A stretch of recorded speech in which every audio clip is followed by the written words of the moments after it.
Picture this. A trader sits in complete silence, staring at his laptop screen. His finger hovers over the close button. $2,300,000 in profit. 6 weeks ago, he had lost 78% of everything he owned. Today, he closes the laptop with the same expression he had when he lost it all. No celebration. No relief. Just quiet acceptance. How does someone go from catastrophic loss to record-breaking success in such a short time? The answer isn't what most people think. It wasn't a new strategy, a lucky break, or market timing. It was something far more powerful and far more boring. It was monk-like discipline. The kind of discipline that transforms your entire relationship with uncertainty, with money, with yourself. This is the story of how one trader discovered that the path to consistent profits has nothing to do with predicting the market and everything to do with surrendering to it. Most people believe that successful traders are aggressive risk-takers who thrive on adrenaline and make split-second decisions that either make them rich or break them. This couldn't be further from the truth. The most consistently profitable traders I know are the opposite of what you'd expect. They're calm, methodical, almost boring in their approach. They don't celebrate wins or mourn losses. They simply execute their process day after day with the detachment of a machine and the wisdom of a monk. Let me take you back to where our story begins. David had been trading for 3 years and thought he understood the markets. He had developed what seemed like a solid approach, had seen some decent returns, and felt confident in his abilities. Then came the crash. In a matter of weeks, he watched 78% of his trading capital disappear. Not just profits, but his actual savings, money he couldn't afford to lose. The psychological impact was devastating. When you lose that much money, especially money that represents years of hard work and sacrifice, something breaks inside you. It's not just the financial loss, though that's painful enough. It's the complete destruction of your confidence, your identity as someone who could navigate the markets successfully. David told me later that the worst part wasn't even the money itself. It was the feeling that he had been completely wrong about everything he thought he knew. After a major loss like this, traders typically fall into one of several traps. Some go into complete denial, convinced that the market was wrong and they were right.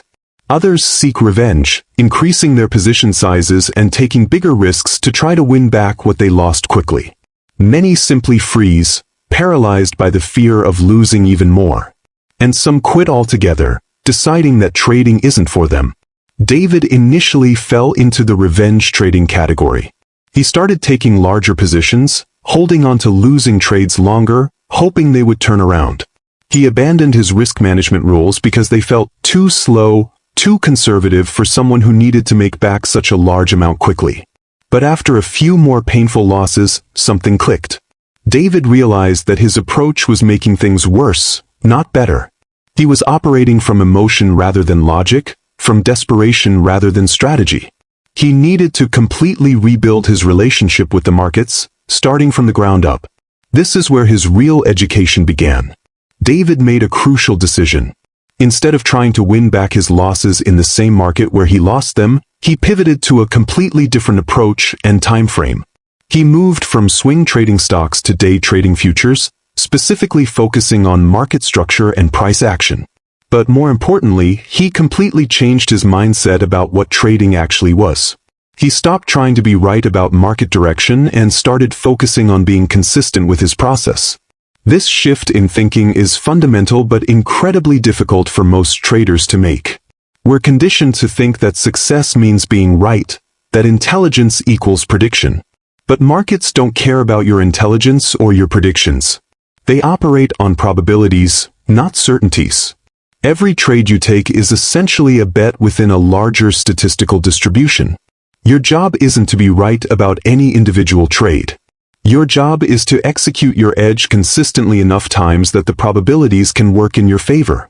David began studying what he called monk-like discipline. He wasn't just talking about willpower or self-control. He was talking about a fundamental transformation in how he approached uncertainty itself.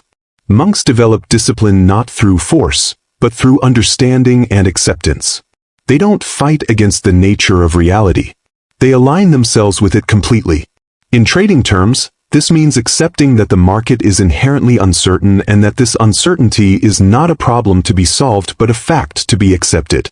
Most traders spend enormous amounts of mental energy trying to reduce uncertainty through better analysis, more indicators, or more sophisticated strategies. But uncertainty isn't a bug in the system. It's a feature.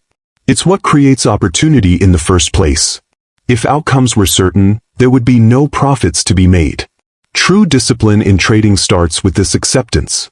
When you fully accept uncertainty as permanent, you stop trying to control what you cannot control. You stop demanding that the market behave in ways that make sense to you. You stop taking losses personally or treating wins as validation of your intelligence. Instead, you focus entirely on what you can control, which is your process, your risk management, and your emotional responses. David developed what he called his fortress of routine. Every morning, he followed the exact same preparation ritual. He would review his trading plan, check key economic events, analyze market structure, and set his daily risk parameters before the markets opened. This wasn't just about being organized. It was about creating a psychological framework that removed the need for emotional decision-making during trading hours. During trading, he followed his rules mechanically. If his setup appeared, he took the trade. If it didn't, he waited. If a trade went against him, he cut it at his predetermined stop-loss without hesitation. If it went in his favor, he took profits according to his plan. There was no room for creativity, no exceptions based on gut feelings or market predictions. His edge was simple but powerful, based on understanding how institutional traders move large amounts of money and how that movement creates predictable patterns in price action.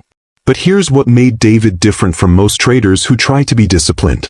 He didn't rely on willpower to follow his rules. Instead, he restructured his entire relationship with outcomes. Most traders try to be disciplined while still being emotionally attached to whether individual trades win or lose. They white-knuckle their way through losses, gritting their teeth and forcing themselves to follow rules that feel painful or restrictive. David took a different approach. He completely detached his self-worth and emotional state from individual trade outcomes. He understood that in a probabilistic system, losses aren't failures and wins aren't successes. They're both just data points within a larger statistical distribution. This wasn't just an intellectual understanding. He internalized this belief so deeply that losses literally stopped affecting him emotionally. This emotional detachment didn't happen overnight. It was built through repetition and consistent adherence to process. Every time David followed his rules despite emotional discomfort, he strengthened his identity as a disciplined trader. Every time he cut a loss quickly instead of hoping it would turn around, he proved to himself that he could execute under pressure. Over time, this consistent behavior created a feedback loop that made discipline feel natural rather than forced. The psychological framework David developed was based on several key principles. First, routine over spontaneity. Instead of making decisions in real time based on how he felt about the market, everything was predetermined. His trading plan, his risk parameters, his entry and exit criteria were all decided when his mind was calm and rational, not when money was on the line.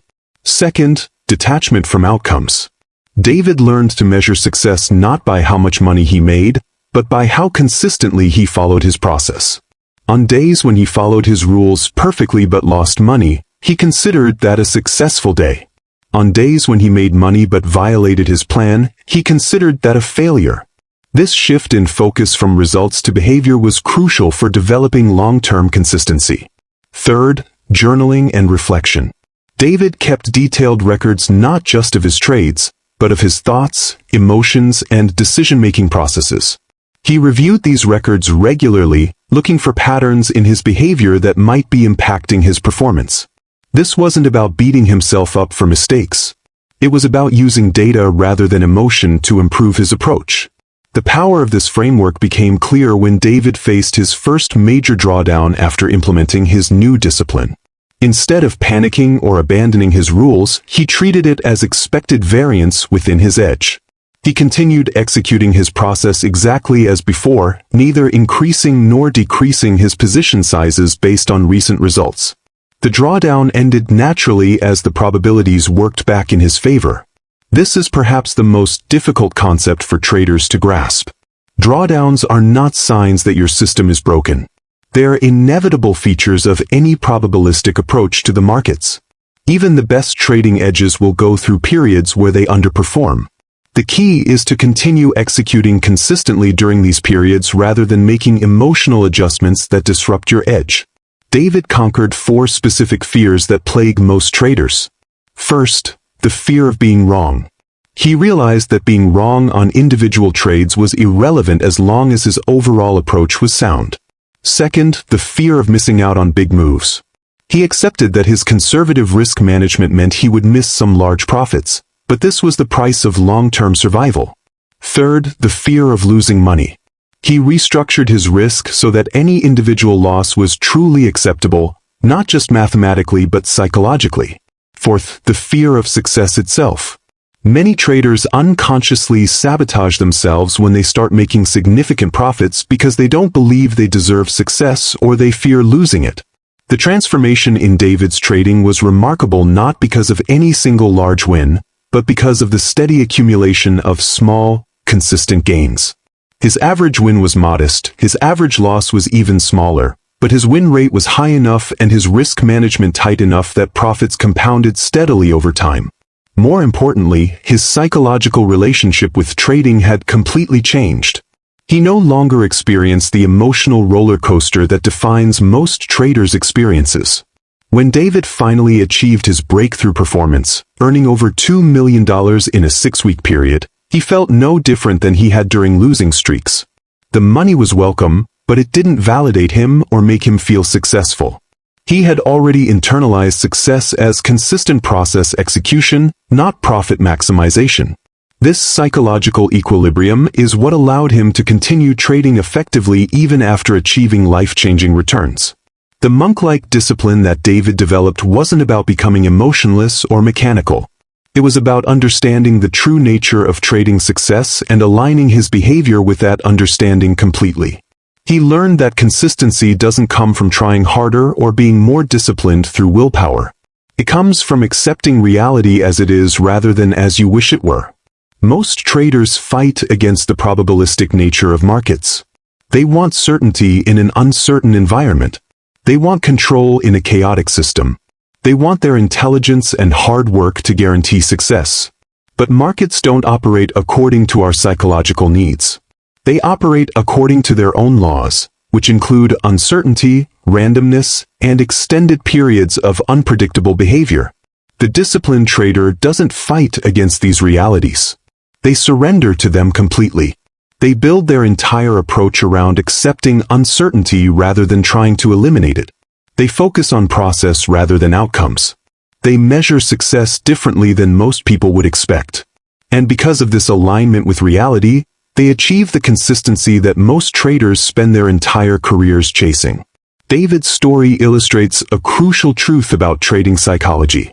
The barrier to consistent profitability isn't lack of knowledge, poor strategy, or insufficient capital. It's the conflict between human psychology and market reality. Our brains evolved for environments very different from financial markets. We're wired to seek certainty, avoid losses, and make quick decisions based on emotional reactions. These tendencies served our ancestors well, but they're devastating in trading. The solution isn't to fight against these tendencies through willpower. It's to restructure your entire approach so that these psychological biases have no leverage over your behavior. This requires accepting that trading success looks very different from what most people imagine. It's not glamorous or exciting. It's methodical, patient, and often boring. The most successful traders aren't the ones making spectacular predictions or taking huge risks. They're the ones who show up every day, execute their process consistently, and accept whatever results the market provides. This brings us to a fundamental paradox in trading psychology. The harder you try to make money, the more elusive profits become. The more you focus on being right about market direction, the more likely you are to be wrong when it matters. The more you try to control outcomes, the more out of control your trading becomes. But when you surrender the need to be right, when you stop trying to control results, when you focus entirely on process and let profits be a byproduct of consistent execution, everything changes. David's journey from devastating loss to remarkable success wasn't about discovering some secret trading method. It was about completely transforming his relationship with uncertainty itself. He learned to be comfortable with not knowing what would happen next. He learned to make decisions based on probabilities rather than predictions.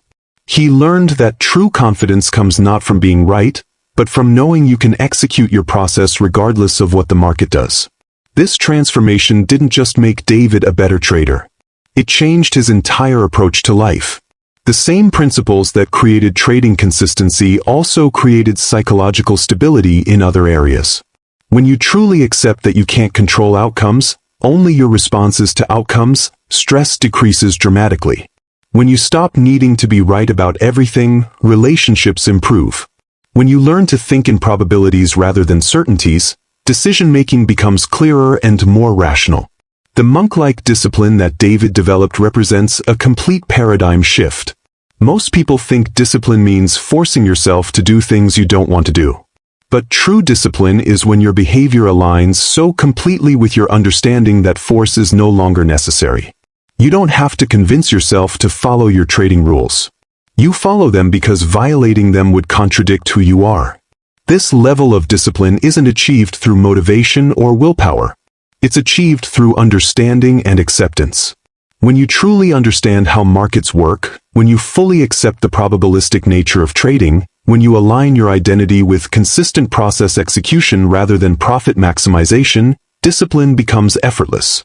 You're no longer fighting against your instincts. You've restructured your instincts to align with market reality. The practical applications of this psychological framework extend far beyond trading. Whether you're an entrepreneur, an athlete, an artist, or pursuing any goal that involves uncertainty and delayed gratification, these principles apply. Success in any field that involves performance under pressure requires the same fundamental shift from outcome focus to process focus, from seeking certainty to accepting uncertainty, from trying to control external events to controlling only your responses to those events. David's story also highlights the importance of proper risk management in developing psychological stability. When your risk per trade is truly acceptable, not just mathematically but emotionally, it becomes much easier to execute your strategy consistently. If a loss would cause financial hardship or emotional distress, you're risking too much regardless of what position sizing formulas might suggest. Psychological comfort with risk is more important than optimal mathematical risk because if you're not psychologically comfortable, you won't execute your strategy consistently anyway. The development of monk-like discipline also requires what David called process faith. This is the deep belief that if you execute your edge consistently over a large enough sample of trades, the probabilities will work in your favor. This faith isn't blind optimism. It's confidence based on evidence, testing, and understanding. But it must be strong enough to sustain you through inevitable periods of underperformance. Most traders abandon their strategies during drawdowns because they lack this process faith.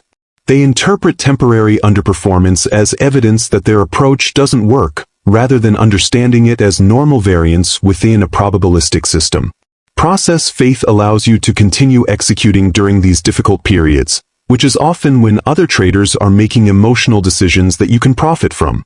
The journey from emotional trading to disciplined execution requires confronting some uncomfortable truths about human nature. We want to believe that we can predict and control more than we actually can. We want our hard work and intelligence to guarantee success. We want immediate feedback and instant gratification. But markets don't care about our wants or needs. They operate according to their own logic, which includes extended periods of apparent randomness and frequent humbling of even the most experienced participants. Accepting these truths isn't pessimistic or defeatist. It's liberating.